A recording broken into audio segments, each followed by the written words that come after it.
obra.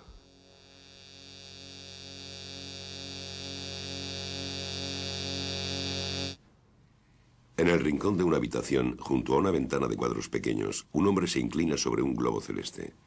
Ante él hay una alfombra, unos libros, unos instrumentos científicos. Al fondo, un cuadro, un armario, más libros. El grano de la luz. El astrónomo, 1668. Johannes Vermeer, Delft, 1632-1675. Museo del Louvre, París.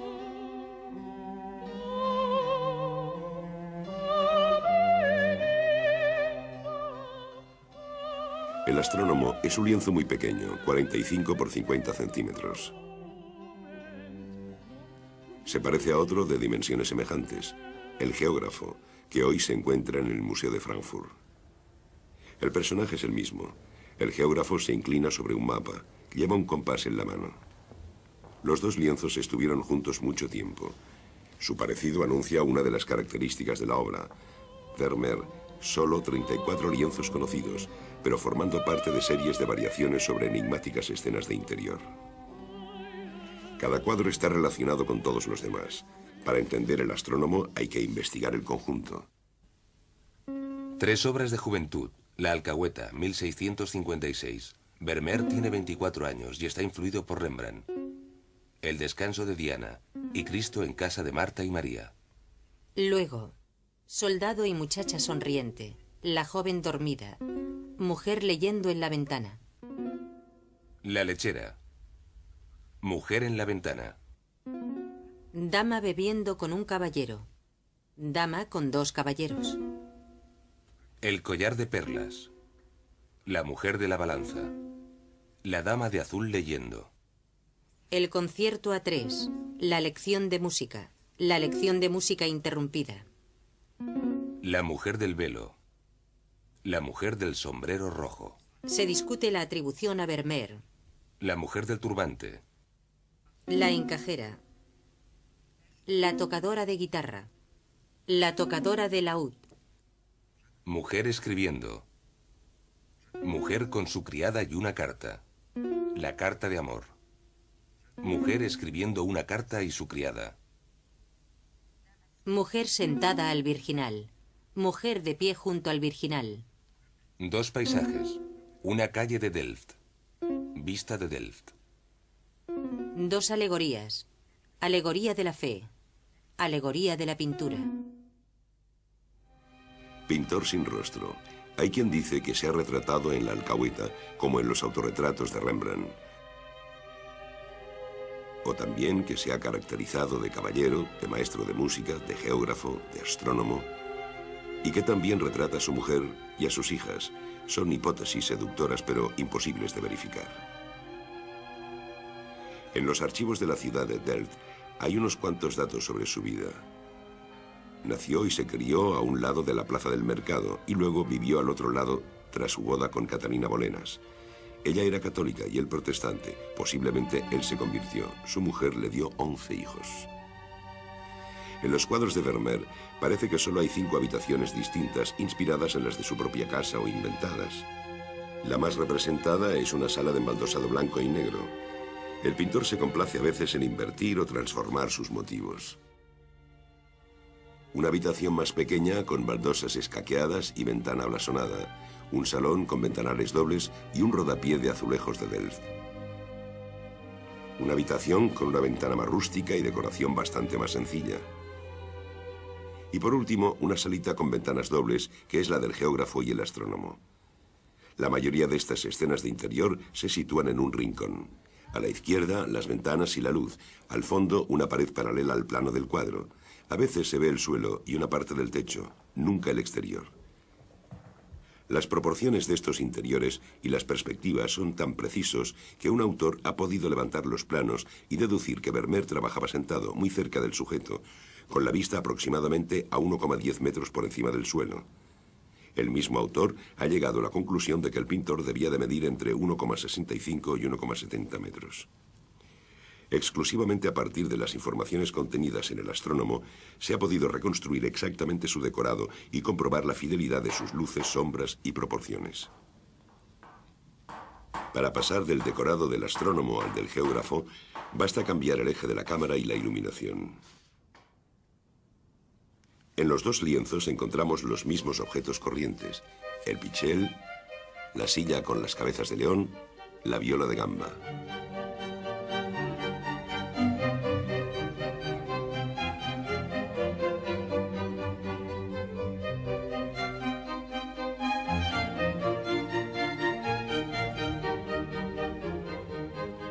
O los mismos adornos: la chaqueta amarilla con ribete de armiño, la perla.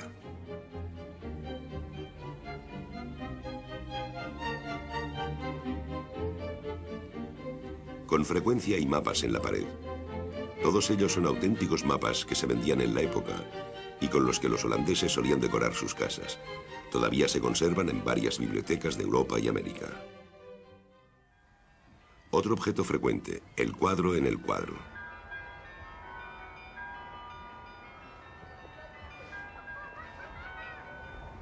Algunos aparecen varias veces. Vermeer poseía un lienzo de Dirk van Baburen, la alcahueta, y aparece en dos de sus cuadros, pero con formatos distintos. Hoy se encuentra en el Museo de Bellas Artes de Boston. Otro cuadro ha sido identificado como Moisés salvado de las aguas, probablemente una obra de Peter Lely. También aparece en el astrónomo, pero con un tamaño muy reducido. En el geógrafo, una carta marina ocupa el lugar del Moisés. En el astrónomo, todos los demás objetos tienen un papel preciso.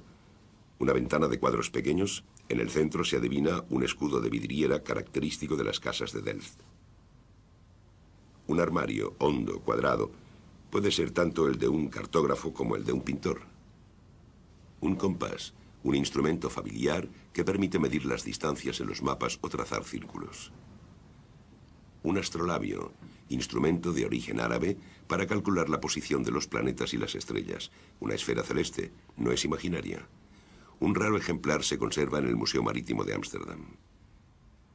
Las constelaciones y los signos del zodíaco están representadas en la esfera con las formas imaginarias que tienen desde la antigüedad: la Osa Mayor, el Escorpión o el Cangrejo. Esta esfera celeste está firmada por Jodocus Hondius, que era con Mercator el mejor cartógrafo de la época, y fue editada en 1600 junto con una esfera terrestre. Es la esfera terrestre que Vermeer pintó en el geógrafo y en la alegoría de la fe. Ese globo se encuentra actualmente en el Museo de Nuremberg. El limbo de algún tipo de calendario astronómico. Un libro. En la página de la izquierda se ve una figura circular. En la página de la derecha, unos renglones de texto. Solo con estos indicios se ha podido localizar la obra en la biblioteca de Leiden. Es un tratado de Adriano Mecio sobre la observación de las estrellas. La edición pintada por Vermeer es la de 1621, distinta de la primera edición, fechada en 1614. Por último, el tapiz. En las pinturas de Vermeer ocupa a menudo gran parte de la superficie del cuadro. Le permite al pintor disponer unos pliegues que reparten huecos de sombra y crestas de luz. Frente al orden de la habitación, la ligereza de los personajes. Y el tapiz, con su masa de materia pesada, desordenada, amenazadora, desplaza el equilibrio del cuadro. Vermeer no disponía de un taller particular. Trabajaba a la luz del día en habitaciones ordinarias, pero combinaba en su provecho todas las posibilidades de iluminación de las casas holandesas de la época. Gracias a las ventanas superiores o inferiores claras o de colores, los postigos interiores o exteriores, los ventanales y las cortinas, podía modular la luz del sol.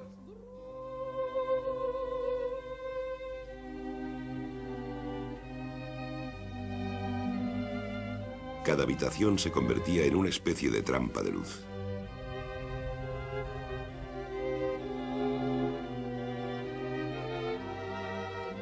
El pintor se colocaba muy cerca de la pared de la izquierda, y la escena con frecuencia estaba iluminada por ventanas situadas detrás de él. En el jarrón se ven los reflejos de esas ventanas. Con unas colgaduras se dosificaba esta luz. El dispositivo de luz está integrado en el cuadro y figura como los demás elementos escénicos. En el astrónomo y el geógrafo se utiliza la misma ventana doble. Una hoja está cerrada con postigo y cortina. 2 hojas y plena luz con cortina en primer plano. En el astrónomo, la ventana de donde procede la luz impone su perfil a la imagen. Dibuja una vertical repetida por el armario y el cuadro. Y una horizontal repetida por el armario y sus molduras.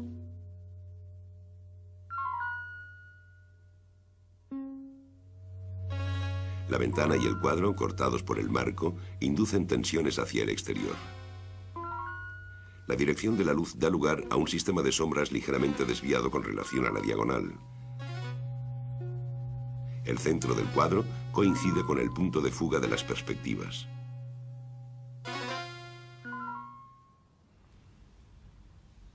En el siglo XVII, los pintores que querían respetar la perspectiva utilizaban a menudo la cámara oscura, precursora de la cámara fotográfica.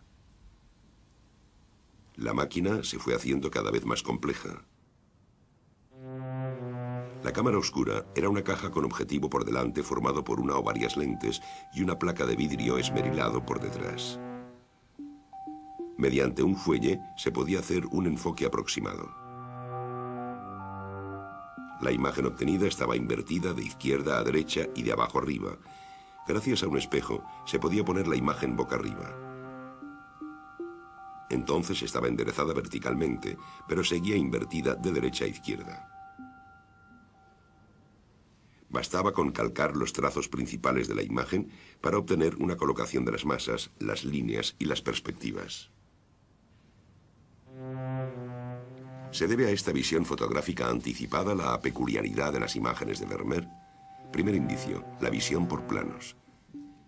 En este cuadro el tamaño del hombre es mucho mayor que el de la joven, un efecto que se observa con los objetivos fotográficos de corta distancia focal cuando el sujeto está próximo. En Vermeer, los objetos de los primeros planos adquieren gran importancia. Segundo indicio, el desenfoque. La noción de profundidad de campo es algo familiar en fotografía y cine. Si el enfoque se hace en la fruta del primer plano, los objetos de cristal y la pared del fondo quedan desenfocados. Si el enfoque se hace en el segundo plano, el primer plano queda desenfocado a su vez. Por último, si el enfoque se hace en la pared del fondo, los planos primero y segundo quedan desenfocados. En la lechera, los primeros planos están ligeramente desenfocados, mientras que en la pared del fondo se ven los pequeños desconchones de los clavos. Se ha dicho que Vermeer pintaba desenfocado, y en efecto, si observamos los cuadros de algunos de sus contemporáneos, observamos la búsqueda de un realismo absoluto, un contorno preciso, una iluminación a menudo codificada. En cambio, Vermeer se propone pintar la impresión luminosa de un instante dado, y el contorno para él tiene menos importancia. Tercer indicio, el rigor de la perspectiva. La perspectiva central es característica de la visión fotográfica. A menudo, cuando la perspectiva formaba escorzos, los pintores hacían trampas. Vermeer, en cambio, acepta los escorzos del brazo de la lechera, de la mano del pintor, de la mano del geógrafo, o también los excesos de luz que suprimen la línea saliente de la nariz de la joven del velo o de la joven de la perla. Cuarto indicio, el puntillismo. Si se varía el enfoque de un objetivo, los reflejos brillantes se extienden y acaban formando halos circulares o círculos de confusión. Pues bien, en algunos cuadros de Vermeer, precisamente allí donde los objetos están desenfocados, aparecen numerosos puntos brillantes.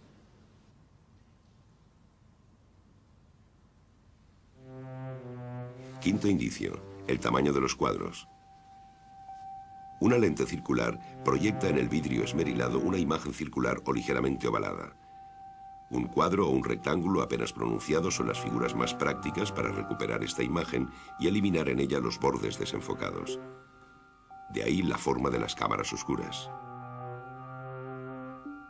Se ha señalado acertadamente que los cuadros de Vermeer tienen proporciones más o menos constantes y que sus formas rectangulares se aproximan al cuadrado.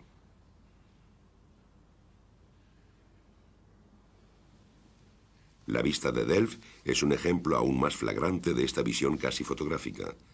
La ciudad se ve desde el sur. En el centro, las puertas de Schieden y de Rotterdam. El reloj de la primera puerta señala las 7:10. El sol bajo ilumina el este de los tejados. Estamos por la mañana. La riqueza de detalles y la luz resultan tanto más asombrosos cuanto que en la época los pintores no pintaban nunca al aire libre. Podemos localizar el lugar exacto desde donde Vermeer pintó, la orilla del río.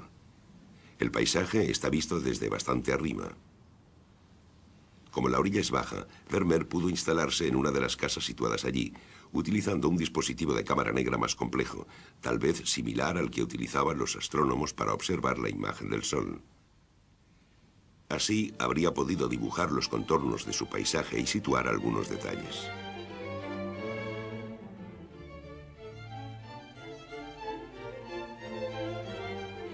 Perspectiva central, puntillismo, formato casi cuadrado, visión por planos, desenfoque del primer plano y del personaje. Todos estos elementos caracterizan también al astrónomo. La cámara oscura solo era un instrumento. Pudo influir en la visión de Vermeer o sugerirle varios efectos, pero no lo explica todo. El astrónomo está pintado sobre un lienzo de lino de pequeño tamaño, extendido sobre un bastidor de madera con llaves, y seguramente sujeto con clavos de madera, que más tarde fueron sustituidos por clavos metálicos que crearon ligeras tensiones en las fibras. Es un tejido muy fino, y debió de estar cubierto de una imprimación oscura. En la alegoría de la pintura, el pintor aplica directamente las pinturas sobre una imprimación gris después de dibujar con tiza o pincel unos contornos previamente calcados del vidrio esmerilado de la cámara oscura. Azules del tapiz, verdes y ocres amarillentos del globo y la ventana, ocres rojos de los fondos y violetas azulados de la silla y las zonas oscuras. Está representada gran parte del círculo cromático. Los pigmentos de Vermeer son clásicos: amarillo de oropimente, verde de malaquita, blanco de albayalde, ocre amarillento, ocre rojo, rojo de cinabrio. Uno de los pigmentos preferidos del pintor es el azul ultramar, obtenido a partir del lapislázuli. Es abundante en todos los cuadros y sirve de base a todas las sombras. Vermeer no utilizaba el negro. Lo obtenía mezclando pardo y azul de ultramar, y a menudo preparaba sus verdes mezclando azul con amarillo pálido vegetal, obtenido seguramente por decocción de flores amarillas. Este verde ha envejecido mal. El pigmento vegetal amarillo se ha degradado. Los árboles de la vista de Delft se han vuelto azules, lo mismo que los laureles del modelo y del cuadro en la alegoría de la pintura. La bata del astrónomo tiene un color impreciso entre el verde y el azul, y es posible que se trate del mismo fenómeno. El personaje del astrónomo está bien elegido. Vermeer explora materia y luz con un rigor comparable al de un sabio como Newton en esa misma época. Hasta entonces, los pintores pintaban las sombras con matices de negro o pardo. Vermeer fue uno de los primeros en tenerlos en cuenta y tratarlos con degradaciones.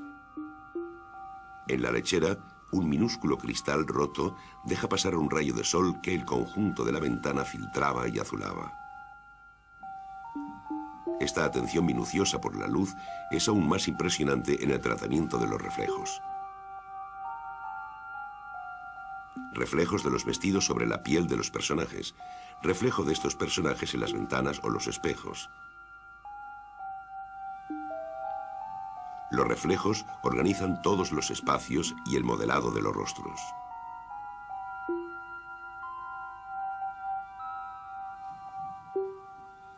También muestran lo que hay detrás del cuadro, como en la bola de cristal de la alegoría de la fe, donde encontramos un sistema de ventanas abiertas y cerradas. En el astrónomo, un reflejo de apenas 2 milímetros de ancho muestra el resto de la habitación sobre un fondo de ventana. Por último, el reflejo se reduce a una suerte de átomo de luz con la técnica puntillista. Tal vez inspirados en los círculos de aberración de las lentes ópticas, los puntos proliferan en varios de los cuadros. Sus pequeños relieves de color más claro, pintado con la punta del pincel, atrapan la luz por todas partes, aumentando su brillo. Tejas rugosas de un tejado al sol, reflejos del agua en los costados de un barco, granos brillantes de la corteza del pan, consistencia cremosa de la leche, visos de las fibras textiles, rubio nacarado del cabello. La textura de las cosas queda así reflejada en su capacidad para producir estos minúsculos granos de luz. Todas estas pinceladas se observan en el astrónomo. Pinceladas medianas ligeras, anchas zonas de color y por último punteados.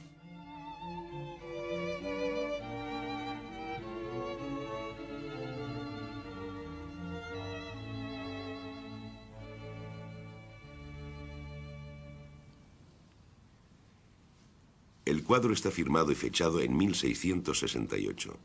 La caligrafía se parece a la de otro cuadro, pero es posible que un marchante añadiera el nombre y la fecha después de la muerte de Vermeer. En efecto, la carrera del astrónomo fue bastante azarosa. Aparece junto con el geógrafo en varias subastas de los Países Bajos. Los dos cuadros fueron a parar a Francia en 1785. Las arcas reales estaban demasiado vacías y no pudieron comprarlos, por lo que volvieron a los Países Bajos. El astrónomo se vendió en Ámsterdam en 1797 y luego en 1800. En 1863 pasó a Londres. De nuevo reaparece en la colección de Leopold Double en París. Pasó a la colección de Alphonse de Rothschild, gran coleccionista de las escuelas del norte. A partir de 1938, los nazis se apoderaron de los bienes de los judíos en toda Europa. El astrónomo fue requisado con las colecciones de los Rothschild. Destinado al futuro museo que Hitler quería construir en Linz, fue recuperado después de la guerra en una mina de sal con otros miles de obras de arte y devuelto a su propietario. En virtud de un acuerdo entre el barón Guido Rothschild y el Estado, el astrónomo, último Vermeer que figuraba en una colección privada, se unió en 1983 a la encajera en los pequeños gabinetes del Louvre. El primer gran texto sobre Vermeer, firmado por Tore Bruguière, se publicó en la Gaceta de Bellas Artes en 1866. Fue el descubrimiento de Vermeer. Los museos se disputaban sus cuadros. El pintor entraba en la literatura. Pared amarilla pequeña con un tejadillo. Pared amarilla. Mientras tanto, se dejaba caer sobre un canapé circular y bruscamente dejó de pensar. Un globo sobre una mesa, una ventana que ilumina una habitación, un hombre que se inclina. La escena parece evidente. El astrónomo se ha levantado un poco de su silla para girar el globo celeste y comprobar un dato de su libro. El geógrafo, inclinado sobre un mapa, también suspende su gesto, levanta la vista y parece reflexionar.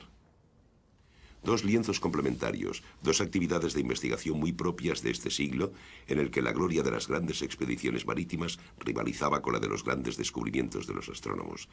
El tema del sabio en su estudio es frecuente en la época. Vermeer. Momentos suspendidos en el límite de la somnolencia, del sueño. En este mundo apacible, la turbación de algunas escenas ambiguas. Miradas que toman por testigo al espectador. Y la carta, insistente, obsesiva, que invita a toda clase de desciframientos. En efecto, parece que las escenas que muestra Vermeer tienen un sentido que hoy no entendemos. Una mujer de pie en la penumbra sostiene una balanza en la mano. En la pared hay un juicio final en el que se pesa las almas. Un rayo de luz revela que la mujer está embarazada. Es posible que Vermeer evoque la cuestión teológica del libre arbitrio. ¿Está predeterminada el alma del niño que va a nacer? En cuanto al astrónomo, tiene un precedente famoso. El doctor Fausto de Rembrandt recibe una revelación de la luz. ¿Qué revelación puede recibir el astrónomo de Vermeer? Se ha pensado que el Moisés podría recordar su prohibición de observar el sol, los planetas y las estrellas. Pero en cambio el texto de Mecio, en la página que muestra el cuadro, alude a los patriarcas, primeros observadores de las estrellas. Se ha relacionado a menudo a Moisés, responsable de la salida de Egipto, con la geografía y los viajes. En el astrónomo ocupa el mismo lugar que una carta marina en el geógrafo. Los dos cuadros podrían significar la conducta espiritual del hombre a través de la vida. Otro posible sentido del astrónomo. Este cuadro también ha recibido el nombre del filósofo o incluso el astrólogo. Moisés, salvado de las aguas, a veces simboliza el nacimiento de un niño.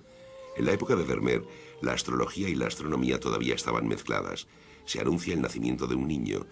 Para hacer su horóscopo, el astrólogo se inclina sobre el globo celeste, donde se distingue sobre todo el signo de la balanza. Por último, los dos cuadros podrían formar una especie de fábula sobre los 4 elementos de la simbología clásica. El tapiz del geógrafo evoca el color y la textura de la tierra, su carta marina las aguas, el globo celeste del astrónomo el mundo aéreo, el Moisés el mundo acuático. La luz solar que baña los dos cuadros sería el equivalente del fuego. Entre los motivos del tapiz hay figuras gesticulantes y formas extrañas que parecen rechazar el bestiario fantástico del globo celeste. También puede haber otras interpretaciones, porque si el astrónomo muestra un lugar cuidadosamente cerrado, cada objeto nos lleva afuera del cuadro al infinito. La ventana se abre sobre el exterior y la luz. Los libros sobre las ciencias. El cuadro en el cuadro sobre otro momento de la historia de los hombres. Los instrumentos sobre las matemáticas. El globo sobre las estrellas. Y los reflejos remiten a otro espacio, el del pintor y la representación.